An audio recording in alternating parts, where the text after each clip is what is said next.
said about 2 people and many other people are just saying it. Everybody is suggesting. If you see, you cannot get admission for all these years. Maybe God is calling you to the ministry. Why not go? Answer the call.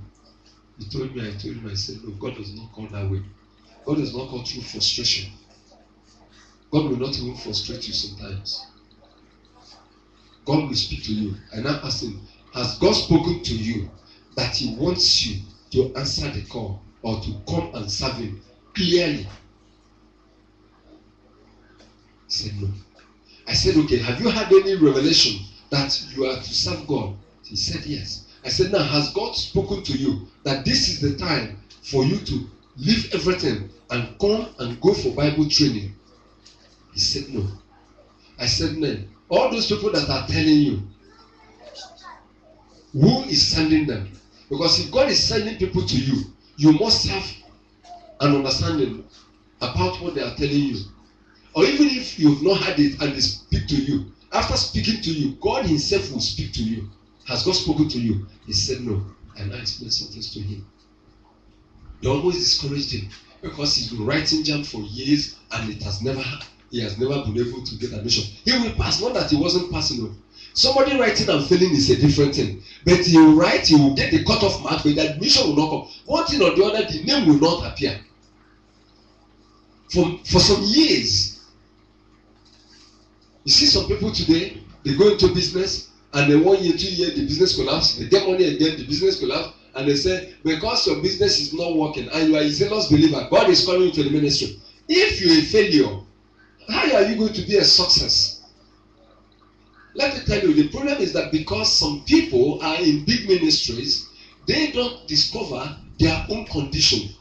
And because the name of the ministry is already known, God has given the ministry favor. Anywhere they put any touch house, people troop there. And then you are there, you think the same problem will still follow you in one way or the other.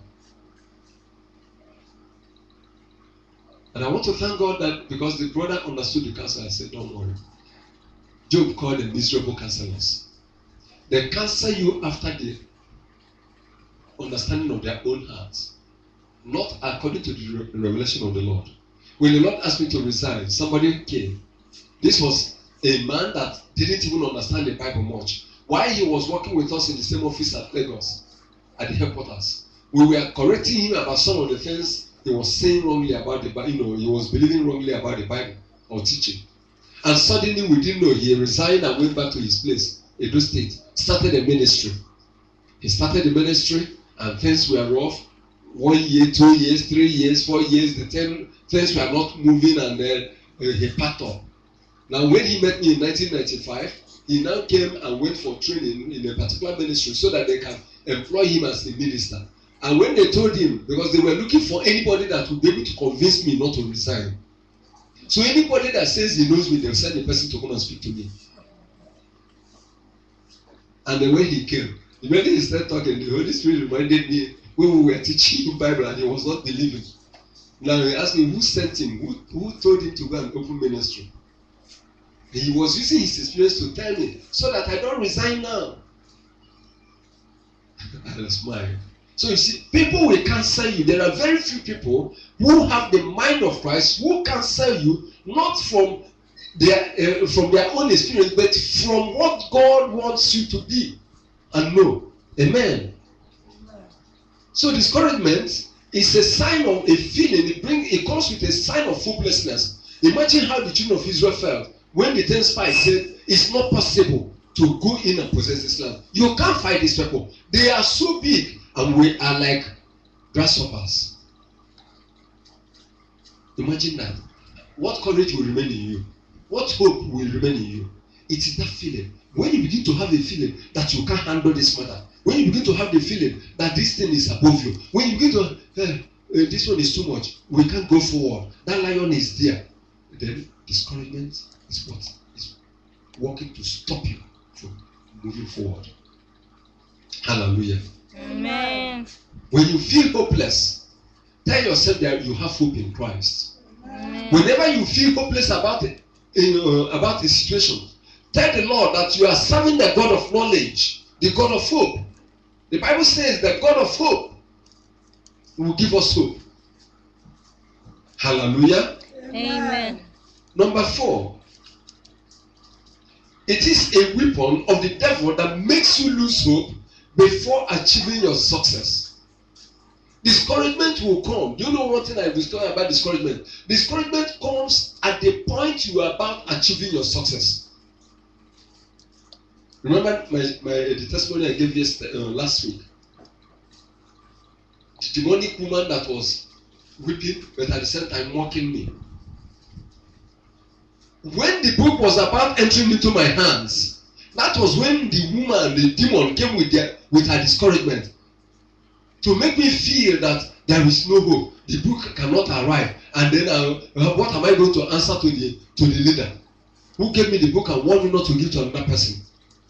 So discouragement is a weapon of the devil to make you to lose hope before achieving your success. It comes in, just at the verge of your achieving your success. A man was digging for gold. He digged and digged and digged and digged. Every day he came. He went there, he digged. He kept on digging. He kept on digging. At a stage, he called it quits. He felt so tired. He didn't know that he became discouraged and tired. Just few inches to the gold he had been digging, the same spot. Somebody just went there and just dug a little. Look at big gold. Discouragement. Making you to lose hope at the verge of your success. Making you to lose hope when you are almost achieving your goal. When you were almost achieving your success. Discouragement is a terrible weapon. It's an instrument in the hands of the devil. From my own personal experience, I believe it's a weapon of the devil. Because it will be a human being that will come weeping and at the same time mocking me. A human being that sees that you have a problem will encourage you, will want to comfort you, want to pray with you. But this one was coming while I was asking the Lord, inquiring, what is the problem of this woman? To know how to minister to her if a woman comes in the physical. Only to discover that the demon was mocking me. But the Lord intervened. The Lord will intervene in your life. Amen. And the Lord said, why are you getting discouraged? Why are you getting confused? Who should be mocking the other? The one that is weeping is mocking you. Or you that you don't have any problem. You are the one to mock her. And then I started laughing. The more I laughed, the more the demon wept. Listen to me. Don't give in. Don't get discouraged. Laugh at the devil whenever he tries to make you to lose hope. The devil is never happy when you are laughing, when you are happy. So learn to smile, learn to laugh at his tricks. And then, Mr. Devil, so you are here. I have known your trick that you always come at the verge of one's success. So you can go, you have lost the battle. Hallelujah. Amen. It is a state of mind in which your problem looks bigger and greater than you can face. Discouragement gives you a state of mind whereby in which you see your problem as if it is so big and nobody can help you, God cannot help you. This 10 spies for God that God was the one leading them in the wilderness. The 10 spies for God that it was God that divided the Red Sea. It was God that gave them water from the rock. The 10 spies for God that when the armies of Egypt pursued after them, that God turned brought a pillar of fire that gave them that